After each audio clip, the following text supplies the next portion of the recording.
Pemirsa, seperti janji kami sebelumnya bahwa kami di studio TV One hari ini sudah bersama dengan narasumber hebat, narasumber yang pemikirannya ini sangat tajam dan akurat. Di kanan saya di sini ada Mas Budi Setiawan, pengamat sepak bola nasional. Selamat siang, Mas. Selamat siang. Kemudian kami juga tentunya menghadirkan anggota Komisi 10 DPR RI, yaitu Mas Ahmad Dhani Prasetyo. Selamat siang, Mas Ahmad Dhani. Selamat siang. Oke, kita akan bertanya dulu ya ke Mas Budi. Mas Budi, ini kan ada penambahan pemain naturalisasi, ada 3 orang yang ditambahkan. Sepenting apa sih, Mas? Sekrusial apa sih, Mas, sehingga timnas Indonesia ini benar-benar membutuhkan penambahan ini, Mas?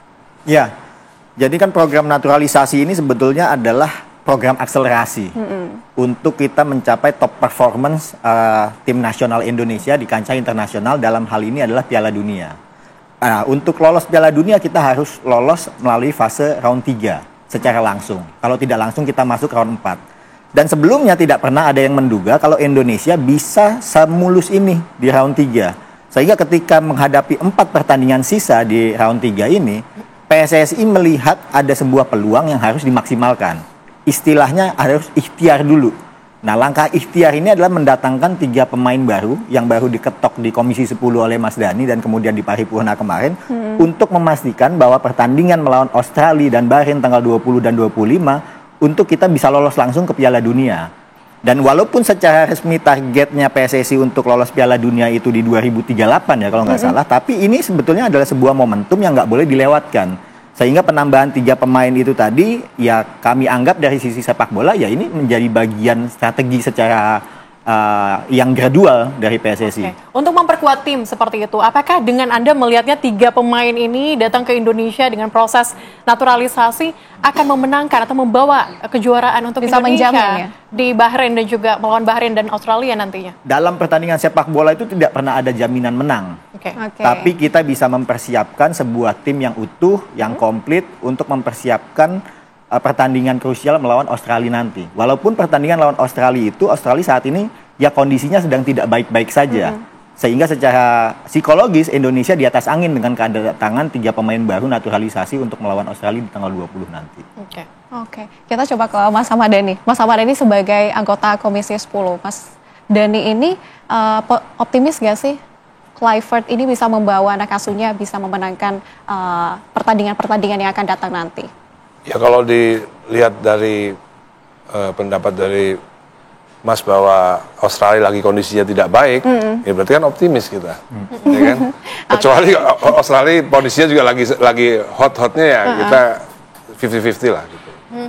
Nggak tahu Bahrain gimana, Mas? Bahrain. Kalau pelatihnya sih optimis. Tapi pemainnya agak lemes datang ke Indonesia. Artinya peluang besar begitu ya untuk Indonesia untuk bisa memenangkan pertandingan selanjutnya ini. Tapi Mas Dhani, ini bagaimana kemudian teman-man atau anggota dari DPR RI Komisi 10 melihat atau menanggapi terkait dengan naturalisasi yang dilakukan kali ini? Kalau kita, saya pribadi ya, lihatnya begini, kita harus pikir panjang ya. Jangka pendek kan menang. Jika menang, lalu selanjutnya bagaimana? Jika kalah, selanjutnya bagaimana? Itu kan kami sebagai orang-orang yang lebih spektrumnya lebih luas melihatnya. Jadi seandainya kalah, nanti bagaimana? Program naturalisasi ini seperti apa? Jika menang, apakah akan diteruskan naturalisasi yang ternyata hampir semua pemainnya dari asing ya, Mas ya? Hampir semua. Ini kita kaji lagi lah. Kalau misal menang ya, apakah akan terus naturalisasi akan terus seperti yang ini udah baik nih, oke. Ya udah. Ada evaluasi berarti ya. Berarti nggak usah dievaluasi dong kalau udah menang, bener nggak? Kalau udah menang kan nggak usah dievaluasi. Berarti ini bener, terusin gitu. Nah jika kalah, baru kita evaluasi. Gimana berikutnya gitu. Oke, tapi Mas Budi, kalau Anda melihatnya selama ini pemain-pemain sepak bola dari Indonesia, Timnas atau Garuda, skuad Garuda, ini apakah memang kita sangat membutuhkan naturalisasi seperti yang tadi ditanyakan oleh Nadila juga dan juga program yang dilakukan oleh PSSI untuk naturalisasi, memperkuat tim, ini apakah menjadi salah satu solusi? Dalam konteks untuk mempercepat prestasi, baik itu di level Asia ataupun dunia, ini harus dilakukan. Kenapa? Karena kita sudah mengalami pergantian banyak ketua umum dalam 20 tahun terakhir ini, dan nggak ada yang fokus di dalam satu hal. Semuanya agak bimbang, mana yang harus dibenahi, kompetisi atau tim nasionalnya.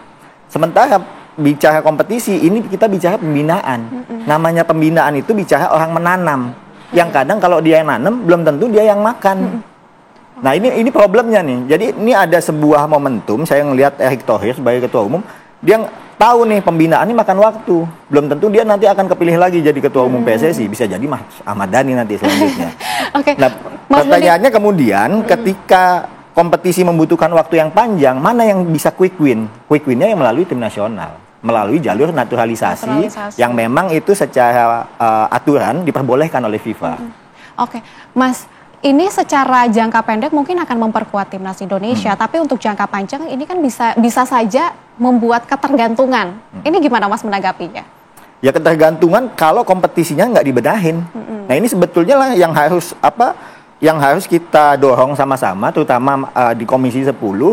Mungkin harus ada model yang berbeda ke depannya. Ketika mau melakukan naturalisasi pemain, PSSI mau menyetujui nih, meminta persetujuan DPR, jangan lagi hanya untuk kepentingan jangka pendek, tapi harus ada komitmen dari PSSI. Oke, pemerintah, baik itu DPR maupun pemerintah eksekutif, akan menyetujui naturalisasi, tapi komitmennya PSSI untuk melakukan pembinaan di mana? Kompetisi profesionalnya maupun usia mudanya. Itu yang harusnya dikejar ke depan di Komisi 10. Bukannya saya ngajarin Mas Dhani ya. Bisa juga regulasinya dirubah. Misal pergantian ketum itu nggak sekarang berapa tahun sekali, Mas? 4 tahun sekali. Nah, mungkin bisa dibuat 8 tahun sekali atau 12 tahun sekali, atau mungkin ada sesuatu yang revolusioner misalnya ya. Misalnya Komisi 10 misalnya berpendapat atau usul supaya Erick Thohir dijadikan ketua umum seumur hidup misalnya. Karena memang berbicara soal pembinaan itu nggak bisa 4 tahun sekali, berat gitu. Kalau misalnya tiba-tiba ada usulan Bapak Erick Thohir jadi ketua umum PSSI selama seumur hidup, itu lebih enak. Pak Erick pun juga pasti akan, oh berarti begini nih, berarti bisa begini nih, karena kan panjang kan. Tapi karena, kan bisa juga tidak memberikan kesempatan kepada yang lain, Mas Dhani. Kalau ya, kayak gitu. itu kan nanti bisa dijabarkan di undang-undang, semisal ada begini, gitu loh. Kan undang-undang kan bisa dibuat macam-macam. Kalau misalnya tidak ada performa misalnya, kita bisa ganti, kan bisa. Tapi masalahnya pembinaan sepak bola ini nggak bisa dalam jangka 4 tahun tuh nggak mungkin. Itu makanya kenapa selama ini Indonesia belum pernah masuk Piala Dunia, ya karena nomor 1 belum menemukan ketua umum yang bagus. Correct me if I'm wrong ya. Mungkin juga cuma 4 tahun ini yang memang nggak bisa membuat. Waktunya yang sangat singkat begitu. Tapi juga Mas Dhani, sebelum Anda lanjutkan, ini juga yang menjadi perhatian kita bersama adalah soal statement Anda kemarin di rapat dengar pendapat begitu ya, yang kemudian menjadi kontroversi. Ini akan kita bahas usai jeda. Tetaplah bersama kami pemirsa di Apa Kabar Indonesia Akhir Pekan. Saya hanya menambahi saja Pak Erick. Saya itu orang yang termasuk sangat setuju naturalisasi. Bahkan sampai 50 pun saya nggak ada masalah separuh-separuh. Karena menurut saya ini adalah bagian daripada revolusi dalam dunia persepak bolaan. Jadi kalau namanya revolusi itu ya semuanya memang harus ekstrim. Tapi usul saya, kurangilah pemain yang bule, dalam tanda kutip, yang rasnya bule ya. Rambut pirang, mata biru. Karena menurut saya untuk Indonesia itu kurang enak dilihat. Kalau bisa dicari yang mungkin dari yang rasnya mirip-mirip dengan kita, entah itu dari Korea atau dari Afrika yang mirip-mirip kita gitu. Nggak masalah, banyak nggak ada masalah. Yang penting warna kulitnya masih seperti kita. Karena kalau bule itu dilihatnya kayaknya sepertinya gimana gitu Pak Erick. Itu cuma usulan saja. Lalu naturalisasi tidak harus itu pemain. Bisa juga misalnya pemain-pemain bola yang sudah di atas usia 40, itu bisa juga kita naturalisasi pemain bola yang hebat, lalu kita jodohkan dengan perempuan Indonesia. Nah, anaknya itu yang kita harapkan menjadi pemain bola yang bagus juga. Ini pemikirannya agak out of the box Pak Erick, tapi bisa dianggarkan untuk 2026 programnya. Jadi pemain bola di atas 40 tahun yang mau dinaturalisasi dan mungkin yang duda, kita carikan jodoh di Indonesia Pak. Enggak, pemain perempuan enggak Pak. Kita cari yang dari laki-laki aja. Nah kalau laki-laki itu kan kita bisa cari, apalagi kalau muslim kan bisa 4 istrinya Pak. Jadi iya, jadi kemungkinan ada pemain Arab, Algeria atau Aljazair atau yang mana gitu, yang mungkin Maroko, banyak pemain jago-jago mungkin yang udah tua, kita naturalisasi Pak. Dicarikan istri di sini, lalu anaknya kita bina Pak. Itu pasti yakin hasilnya pasti akan lebih baik karena dia Indonesian born. Ini untuk kedepannya Pak Erik mungkin bisa dipikirkan. Terima kasih misalnya. Baik, terima kasih Mas Dhani. Jadi itu masukan yang bagus juga Pak Erik. Cuman jangan sampai mengubur harapan dari Fahri tadi. Kalau kita carikan istri di sini repot juga tuh Mas Dhani. Karena kualitas.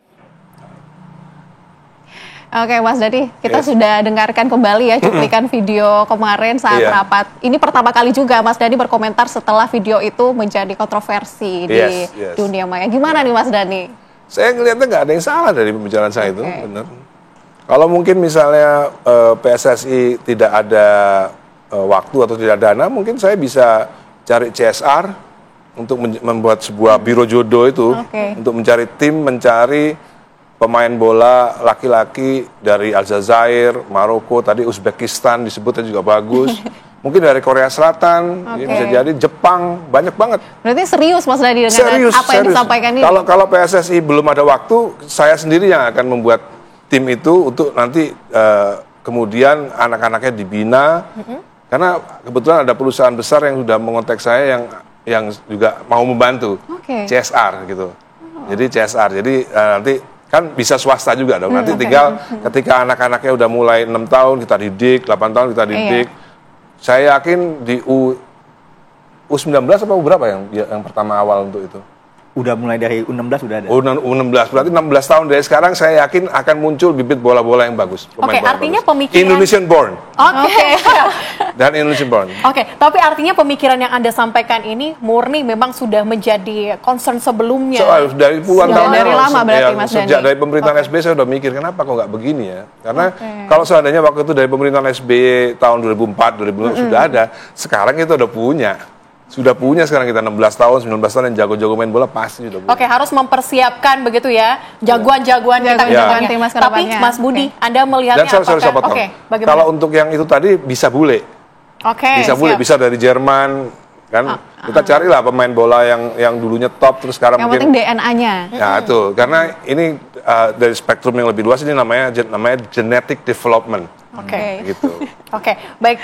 Tapi saya mau ke Mas Budi. Mas Budi, Anda melihatnya statement ataupun pemikiran yang disampaikan oleh Mas Dhani, apakah ini adalah statement, pemikiran baru atau sudah pernah Anda dengar sebelumnya terkait dengan ini? Ya, pertama-tama kan RDP antara PSSI dengan Komisi 10 terkait naturalisasi selalu ada pendapat yang nyentrik.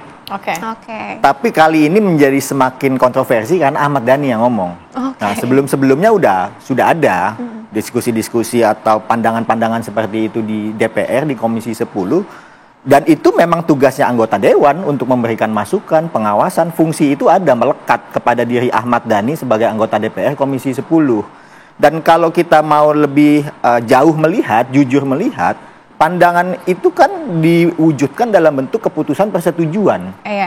Artinya sebetulnya bukan pada konteks tentang non sepak bolanya yang saya lihat. Saya melihatnya bahwa walaupun seorang Ahmad Dhani punya pendapat kontroversial, tapi keputusan di Komisi 10 dan kemudian paripurna DPR itu semuanya menyetujui program naturalisasi PSSI dalam 2 tahun terakhir.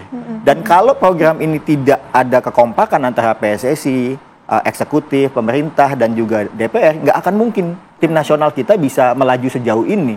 Jadi sedemikian nyentriknya anggota-anggota Dewan, para supporter timnas ataupun supporter bola kita harus bisa melihat hal yang jauh itu. Kalau nggak ada mereka di DPR ini nggak akan jalan proses naturalisasi dan timnas Budi, kita. Sebelumnya ini Pak Erick Thohir juga sudah pernah menyampaikan bahwa dia punya rencana besar untuk timnas Indonesia sampai di jangka panjang tahun 2045. Menurut Anda apa yang disampaikan, ide yang disampaikan oleh Mas Ahmad Dhani ini masuk akal nggak sih untuk menjangkau tujuan PSSI di jangka panjang itu, Mas? Ya, ini kan masalah cara kan, lagi-lagi masalah cara. tentunya pendapat yang tadi disampaikan oleh Mas Dhani itu pendapat beliau yang butuh diuji. Karena PSSI belum tentu akan mengambil pilihan opsi seperti itu. Karena opsi-opsi yang dilakukan oleh PSSI sebagai federasi sepak bola tentu harus berada dalam koridor sepak bola. Bicara tentang pembinaan, bicara masalah pelatihan, development, melalui kompetisi dan turnamen. Nah, cara yang seperti disampaikan oleh Mas Dhani itu menjadi bagian alternatif yang tentu bukan menjadi domain main actionnya PSSI. Kalau misalnya Mas Dhani mau melakukan program itu bekerja sama dengan yang lain, PSSI tentunya kan nggak bisa menolak, apalagi anggota dewan yang bicara. Artinya semua itu ya sah-sah aja, sebagaimana misalnya itu memang bisa diwujudkan. Nah, ini kan tinggal diuji aja, apakah cara-cara itu bisa dilakukan atau enggak. Oke, apakah bibit ini menjadi salah satu faktor utama untuk menentukan pemain yang unggul? Menurut Anda bagaimana nih, Mas Budi? Ya, salah satu faktor genetik iya. Tapi ketika genetik itu tidak dilatih, tidak diuji, dan tidak dilakukan secara simultan, itu semua akan jadi omong kosong.